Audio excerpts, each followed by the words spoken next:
আসসালামু আলাইকুম রহমতুল্লাহ। তো আজ আসলাম কিছু ভিন্ন কথা বলতে হইলো ড্রেজার সংক্রান্ত কথা। কিন্তু আপনাদেরকে কিছু আহ, পীর চিনাই দিতে। ড্রেজিং পীর ড্রেজিং পীরের পরিচয় আপনাদের কাছে তুলে ধরবো আর কি। যে ড্রেজিং পীরগুলা যে কারা, বা আপনারা, আমি যদি বর্ণনা করি তখন আপনারা নিজেরাই চিনতে পারবেন যে কারা ড্রেজিং পীর। তো সরাসরি নাম বলা চাইতে এইভাবে যদি বলতে পারি তাহলে আপনারা বুঝতে পারবেন আর কি ড্রেজিং পীর কারা। ধরেন আপনি প্রতিবাদ শুরু করছেন, তো দেখবেন একদল ড্রেজিং পীর বাইর হবে, যাদের সার্গিতদের দিয়ে আমি এটা আসলাম হয় না, গত কয়েকদিন যাবত দেখছি কিছু ড্রেজিং পীরের যে মুরিদান আছে, এ, তারা ফেসবুকে এই যে আমার ভিডিওটার পরে তারা খুব সোচ্চার হইতেছে। তারা এই হবে তেই হবে, এ, যে যারা করে তারাই এই এটা খাওয়ার জন্য আরো বাড়াবার জন্য করতেছে। এবং ওই যে আমাদের ক্যাফেতুল্লাহ যখন এই লাইভটা করছে, লাইভটা করার পরে এই এটার মধ্যে নাকি হ্যাঁ অনেকভাবে ভিডিওতে কমেন্ট করতেছে। তো তারা এখন তাদের সার্গেটগুলারে আগে সোচ্চার করা হয়। এটা প্রতিবার যতবারই এই বিষয়গুলো হয়েছে, আমি যখন আমরা প্রতিবাদ করি বা আরও যারা আছে গ্রামের অসংখ্য লোক প্রতিবাদ করে, যারা প্রতিবাদ করে বা কোনোভাবে কোনো একটা মিটিংয়ের ব্যবস্থা করতে গেলে, তখন তার বিপরীতে আরেকটা মিটিং করার চিন্তা তারা করে। তো ওই পীরগুলা কি ওদের যে সার্গিতগুলারে আগে ধরেন আপনি একটা লাইভে গেছেন এই ইয়ারা নিয়ে, তখন ওদের সার্গিতগুলারে এরা সোচ্চার করে দিব। তো ওদের সার্গিতগুলা দেখবেন আপনাদের ইনায়া বিনায়া বা আপনারে খুচায় মুচায় কথা বলবে আর কি। তো আমি এই জিনিসটা লক্ষ্য করছি কয়েকটা আমার ভিডিওটার পর থেকে, এবং কেফায়তুল্লাহর যে লাইভটা করা হয়েছে লাইভের পর থেকে তারা এমন করতেছে আর কি। তো এবং তখন ধরেন আপনার যারা প্রতিবাদ করে প্রত্যেক সময়, যারা এটার বিরুদ্ধে ড্রাজারের বিরুদ্ধে যারা প্রতিবাদ করতেছে, তারা যখন এটা নিয়ে বড়ভাবে কোনো কিছু করার চিন্তা তারা করবে, তখন তার এগেনস্টে আরেকটা দল দাঁড়াবে আর কি। তারা হইল মানে ড্রেজিং পীর। এবং তাদের কিছু যে পীরগুলো আছে, তারা দেখবেন খুব সুন্দরভাবে, খুব গুছালোভাবে কথা বলবে, খুব নম্রভাবে কথা বলবে। এবং তাদের অনেকগুলো সার্গিত আছে, এবং কিছু সার্গিত না বুঝে হয়তো বা তারা তাদের সাথে সম্মতি প্রদান করে। এবং তারা কি করবে, এই যে যেই ডাকাতগুলো আমাদের দেশটারে ডাকাতি করে খাইতেছে, যেমন মেম্বার আছে, জীবন আছে, বাদল আছে, আরো যারা আছে, তাদের সাথে একদিক দিয়ে গিয়ে পরামর্শ করবে এবং তাদেরকে প্রত্যেকটা মিটিংয়ে উপস্থিত রাখবে। তারা বলবে যে হ্যাঁ, কাউকে বাদ দিয়ে কোনো কিছু করা যাবে না, কারণ কাউকে বাদ দিয়ে এটা সম্ভব হবে না। তো সবাইকে ঐক্যবদ্ধ হতে হবে। আরে ভাই, সুর দিয়ে কি সুর তাড়ানো যায়? আপনি যদি চিন্তা করেন যে আচ্ছা ঠিক আছে, আমাদের গ্রামে চুরি হইতেছে, তো আমরা যারা চুরি করতেছে তাদেরকে আমরা দারোয়ান বানাই দিব, তো ওই চুরি বন্ধ করা সম্ভব? কোনো দিনে সম্ভব না। তো ওই ড্রেজিং পীর গুলা কি করে, ওই ড্রেজিং পীরের কাজগুলোই হইলো এমন যে ওই ড্রেজিং পীর গুলা কি, ওইটা হইলো যারা আরবিতে যারা আলেমরা যা বলে উলামায়ে সু। উলামায়ে সৌদের কাজ কি, ওরা ওই যে ড্রেজিং এ যারা করতেছে, ব্যবসা করতেছে, তাদের সোহবতে থাকবে, তাদের পরামর্শ অনুযায়ী মানে কি করা লাগে করবে। তাদের যে প্রেসক্রিপশন, মানে তাদের যে ফর্মুলা আসবে, ওই ফর্মুলা অনুযায়ী কথা বলবে। তাদের যে বয়ানটা আসবে ওইখান থেকে, ওই বয়ান অনুযায়ী কথা বলবে। এবং তাদের আবার একটা বৃদ্ধ পীর আছে, আমি কি বলবো, এটা কি ভাষায় কথা বলবো আমি জানি না, যে তাদের একটা উপদেষ্টা পীর আছে আরেক ধরনের, ওইখানেও আবার পরামর্শ হয়। ওই পরামর্শগুলো আবার আসবে, এবং তারা দেখবেন বিশাল আকার দিয়া একটা মিটিং করবে আপনার এগেনস্টে এবং আরেকটা দলের এগেনস্টে, যে তারা আমাদের ছাড়া করতেছে, আমাদের ইয়া করতেছে।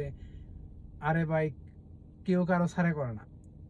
যার ইচ্ছা, আপনার ইচ্ছা আপনি প্রতিবাদ করেন, আমার ইচ্ছা আমি প্রতিবাদ করব। তো ওই ড্রেজিং পিরগুলো থেকে সাবধান। এবং ওই ড্রেজিং পিরগুলোই এটারে এই বর্তমান ডেজার্টটারে স্টে রাখতেছে। তারা ডেজার্ট বন্ধে না হওয়ার সবচেয়ে বড় কারণ হলো তারা দেখবেন খুব মানে এত ইনোসেন্ট তারা, দেখলে মনে হবে যে তারা বাজা মাছটা, একটা কথা আছে না যে বাজা মাছ উল্টে খেতে পারে না, তো তারা এমন আর কি, যে তারা বাজা মাছটা উল্টে খেতে পারে না, খুব সুন্দর সুশীল ভাষায় কথা বলবে, মানে খুব নম্র ভাষায় কথা বলবে। এই মানে তাদের বিষয়, তাদের চেহারা দেখলে মনে হয় যেমন তারা সত্যি খুব মানে আল্লাহ লোক একবারে ইয়া আর কি। তো ওই ওরা কি করবে, ওদের কাজ ওদেরকে দেওয়া হয়েছে, ওদেরকে যারা ড্রেজিং, মূলত ড্রেজিং সাথে সরাসরি যারা সম্পৃক্ত, তারা ওদেরকে রাখছে এই জন্যে যে যদি আপনি প্রতিবাদ করেন, আপনি যদি কথা বলেন, তো তাদেরকে দিয়া আপনার এই প্রতিবাদটা বন্ধ করা হবে। আপনি দেখবেন যখন বিগত 2 বছর আগে আমরা মিটিং করতে চাইছিলাম, আমাদের যারা ছিল, যারা প্রতিবাদ করে প্রত্যেকবার, যারা এইসব বিষয় নিয়ে কথা বলে ইয়া করে, তাদের মিটিংগুলা স্থগিত করার বহুত চেষ্টা চলছিল। অনেক একটা বোধহয় স্থগিত করে দেওয়া হয়েছিল, একটা বন্ধ করে দেওয়া হয়েছিল, এবং এটার এগেনস্টে তারা ইয়া করছিল, মানে প্রতিবাদ করছে। কি কারণে তারা মানে যেমন যারা যারা এরা বিরোধিতা করছিল, তারা কি কারণে ইয়া করলো। কিন্তু এই যে বিগত 2 বছর হয়ে গেছে, আমি আমি এই 2 বছর ভিতরে কথা বললে এই জন্য আমি দেখতেছি আর কি কি হইতেছে। তো আরও আমি একটু খুব ব্যস্ত ছিলাম লেখাপড়া নিয়ে, খুব একটু ইয়াতে ছিলাম, প্যারাশানিতে ছিলাম, কারণ খুব ব্যস্ত ছিলাম আর কি লেখাপড়া নিয়ে বিগত দিনগুলোতে। তো প্রায় 1.5 বছর 2 বছর হয়ে যেতেছে। তো এই 2 বছরের মধ্যে কারো কোনো কথা নাই। যখন আমাদের লোকগুলা, যখন যারা সবসময় প্রতিবাদ করে, তারা যখন চুপ হয়ে গেছে, তখন 2 বছরের মধ্যে কোনো কথা নাই তাদের এই বিষয়ে কোনো আলাপ নাই, এই বিষয়ে কোনো ইয়া নাই। তারা খাইতেছে, ঘুরতেছে, দেখবেন খাসি খাইতেছে, দেখবেন এই করতেছে সেই করতেছে, তারা এই নেতার পিছিয়ে যাইতেছে, ওই নেতার পিছিয়ে যাইতেছে, তারা ছবি তুলতেছে। তো তাদের আনন্দের কোনো ইয়া নাই এখন 2 বছর, বিগত 2 বছর। কিন্তু এই যখন মানুষ আবার সোচ্চার হয়ে উঠছে ডেজার্টের বিরুদ্ধে, তখন তাদের এই দেশপ্রেম জায়গা উঠছে তাদের মধ্যে, তাদের দেশপ্রেম দেখাতে হবে এখন সেই ড্রেজিং পিরিয়ডগুলো আবার সামনে আসতেছে। এবং ড্রেজিং পিরিয়ড যে মুরিদানগুলো আছে, তারাও এখন সোচ্চার হয়ে উঠছে। তারা এখন দেখবেন এই মিটিং করবে, সেই মিটিং করবে, এটা বন্ধ করে দিব, এটা এন করবো, ট্রেন করবো, মানুষের কাছ থেকে টাকা তুলবে, মানুষের কাছে টাকা তুলে তাদের পকেট বাড়ি করবে। এই শুরু হয়ে গেছে এখন আবার। কারণ কি? কারণ হলো যারা প্রকৃত অর্থে এটার প্রতিবাদ করে, তাদেরটা দামাচাপা দেওয়ার একটা কৌশল এটা আজকে থেকে না, এটা আমি, কারণ সর্বপ্রথম এই ড্রেজিংয়ের মধ্যে খেলা শুরু করছে আমি, এবং আমি যাদেরকে সাথে নিয়েছিলাম, ইসমোলাবারে আমার ফ্রেন্ড, আমার বন্ধু মাসুদ, ফরহাদ মামার ভাই মাসুদ, আমার ক্লাসমেট, এবং এই জংশন হাজিবাজি তাজুল ইসলাম ছিল, মানে আমরা যারা তাজ্জা বলি, বা আমি তাজুল ইসলাম করে রাখি আরে, এ ছিল আরও এমন 2-4 জন, যেমন খামার বাড়ির 2-1 জন ছিল, হেদায়তুল্লাহ, এমন হেদায়তুল্লাহ তখন ছোটো, তেমন এমন আরও 4-5 জন ছিল, আমরা গেছিলাম। তো ওইখান থেকে আমরা শুরু করছি এটা। এরা কেউ প্রতিবাদ করে নাই, ইয়া করে নাই। তো আমাদের এই স্তরে যখন ছিল আর কি, তো তখন থেকে আমি যে জিনিসটা লক্ষ্য করে আসছি, এটার মূল ইয়াটা হইলো এই যে ওই লোকগুলার, তখন তো আর আমাদের দেশের লোক ছিল না। ওই যে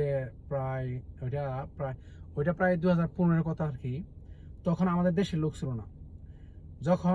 তখন বন্ধ করছে, কাশেম সিনেমা জীবিত ছিল, তখন বন্ধ হয়েছিল, প্রায় 2 বছর বন্ধ ছিল। আমি যখন আবার 17-তে আসছি, তখন আবার আমাদের দেশের লোকগুলা এটি স্টার্ট করছে আর কি, আমাদের দেশের লোকগুলা। তখন আমাদের দেশ থেকে শুধু একজন লোক ছিল, সে হলো আমাদের খামার বাড়ির মুস্তাক ভাই। আমি মুস্তাক ভাই একদিন আমাকে প্রস্তাব দিছে যে আমি এটার মধ্যে জড়িত হওয়ার জন্য। পরে আমি বলছি তুমি যে আমার ভাই, আমি কোনোদিন চিন্তা করবো না, তোমার মাথা বাড়ি দিতে আমি দিতা করবো না। আমি বলছি তুমি আমার ভাই, আমি তোমার ইয়া করি, তুমি এটা থেকে সইরাও। তখন মুস্তাক ভাই এটা থেকে সইরা আসছে যে ঠিক আছে, তুই যদি না করস তাহলে আমি যাবো না। তখন এটা 2 বছর বন্ধ ছিল। তখন আবার আমাদের বর্তমান যারা, তারা আবার স্টার্ট করছে। তারা যে স্টার্ট করছে, তারা এটা স্টার্ট করে নিজেরা যখন দেখে নিজেরা এটা সামাল দিতে পারতেছে না, তখন আস্তে আস্তে লোক বাড়াইছে। তখন আলগির লোক বাড়াইছে, বোর্ডের থেকে লোক আনছে। মানে তারা পাওয়ার ইয়া করার জন্য, ক্রিয়েট করার জন্য, মানে ক্ষমতারে স্টেবল করার জন্য এবং এই মাটি কাটারে স্টে করার জন্য, দীর্ঘস্থায়ী করার জন্য এই তারা ক্ষমতা মিন্টুরে আনছে, তার একটা আনছে, এরা আনছে, সেরা তারা আনছে। তো তারাই না এটারে এবং লোক বাড়ায় এটারে খুব বিরাট আকার করছে আর কি, যারা বর্তমানে আমাদের দেশে এইটার সাথে সম্পৃক্ত আর কি। তো ওই আমি শুধু এই জন্য বলতেছি যে ওই ড্রেজিং পির থেকে আমরা যেন সাবধান হই। এবং এই ড্রেজিং পির গুলারে আমি যে ইয়াগুলা বললাম যে দেখবেন এখন তারা খুব সোচ্চার হবে, এখন তারা দেখবেন খুব মিটিং মিছিল, এই সেই ব্যানার ফিস্টন নিয়ে দেখবেন অনেক কিছু টাকা তুলবে, এই করবে, সেই করবে, আমরা বন্ধ করে দিব, আমরা ডিসির কাছে যাব, আমরা এসপির কাছে যাব, আমরা মন্ত্রণালয়ে যাব। ওই ড্রেজিং পির গুলা খুব সাবধান। ওই ড্রেজিং পির গুলার কাজে এটা যে আপনি যখন প্রতিবাদ করবেন, আপনার প্রতিবাদের এগেনস্টে তারা দাঁড়াবে, আপনার প্রতিবাদের এগেনস্টে তারা দাঁড়ায়া ইয়া করবে। হ্যাঁ, ওদের যে মরিদানগুলা কিছু মরিদান আছে সরল সোজা। মানে যেমন ধরেন মনে করেন আমি একটা ইয়া বলি, হাদিসের কথা বলি, যেমন আয়েশা রাদিয়াল্লাহু তাআলার যখন একটা অপবাদ উঠছিল ওনার উপরে, তখন কিছু ভালো সাহাবীরাও মুনাফিকদের পক্ষে হইয়া কথা বলছিল, কারণ তারা বুঝতে পারে না, তারা হইলো একটু সরল সোজা টাইপের ছিল। তো তাদের পক্ষে কিছু সরল সোজা লোক আছে, তো তাদেরকে আমি বলবো যে খুব সাবধান হন, সময় থাকতে সাবধান হন। যেমন বেতের আঘাত খায়া ওই সাহাবীরা আবার সোজা হয়েছিল, আপনারা বেতের আঘাত খাইতে পারেন। তো সাবধান হন এবং এই ডেজারের বিরুদ্ধে সঠিকভাবে সঠিক লোকের পিছনে সোচ্চার হন, আমি আপনাদেরকে আহ্বান করব। এবং আমাদের দেশে যারা বিজ্ঞ আলেম আছেন, কারণ আলেম আছে ঠিকই অনেক, কিন্তু সবাই তো আর ন্যায়ের পথে নাই। অধিকাংশ না, মানে অনেক আলেম আমি দেখলাম উলামায়ে সু যাকে বলে আর কি, ক্ষমতাসীনদের পাঁচাটা গোলাম হিসাবে এখন পরিণত হয়েছে আর কি। মানে আলেমদের বিরুদ্ধে কথা বলতে চায় না, তবুও কথা বলা লাগে আর কি। কারণ আল্লাহ রাসূল বলে গেছে সাল্লাল্লাহু আলাইহি সাল্লাম যে একটা সময় আসবে এমন শেষ জামানায় যে আসমান এবং জমিনের নিচে সবচেয়ে উত্তম যেমন আলেমরা থাকবে এবং সবচেয়ে নিকৃষ্ট আলেমরা থাকবে। তো এখন সেই জামানায় তো আইসা গেছি আমরা তো আলেম না, তো মানে ওই হাদিসের যে আমরা তো ব্যাখ্যা করতে পারি না, এটা আমাদের দ্বারা সম্ভব না। তো তবুও কিছু আলেমদের কাছ থেকে যা শুনি, ওই শোনার উপরে ডিপেন্ড করে যা দেখি আর কি, তো দেখার মাঝে যা পাই ওইটার উপর ভিত্তি করে বললাম আর কি, যে ওই যে উলামায়ে সৌগুলা হয়ে গেছে, যুগে যুগে উলামায়ে সৌ ছিল, কিন্তু এখন ওই যে নিকৃষ্টতম সবচেয়ে ওই নিকৃষ্ট সময়গুলো এসে গেছে আর কি। তারা এখন আলেম হইয়া আল্লাহর আলেম শব্দটা এলম থেকে আসছে, আল্লাহর এলম, আইন মিম লাম, এলম থেকে আল্লাহর আলেম শব্দ এবং এলম শব্দ একই ক্যাটাগরি। আল্লাহর এলম থেকে আলেম শব্দের উৎপত্তি, আইন লাম মিম। তো কত বড় নিয়ামত দিচ্ছে, তারপরও তাদের কাণ্ডজ্ঞান নাই, কাণ্ডজ্ঞানহীন কাজ করতেছে তারা।